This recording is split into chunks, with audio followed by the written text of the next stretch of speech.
बेटी जन जइहा पाटना सहरिया हो दामाद लेके भाग जई है। बेटी जन जइहा पाटना सहरिया हो दामाद लेके भाग जई है।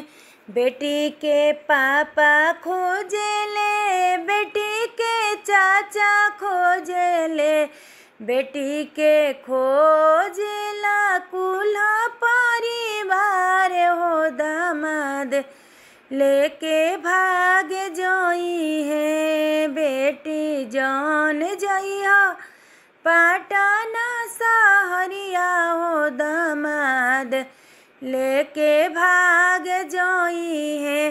बेटी के मम्मी खोजेली, बेटी के चाची खोजेली, बेटी के खोजेला कुल परिवार हो दामाद लेके भाग जई है। बेटी जन जइहा पाटना सहरिया हो दामाद लेके भाग जई है।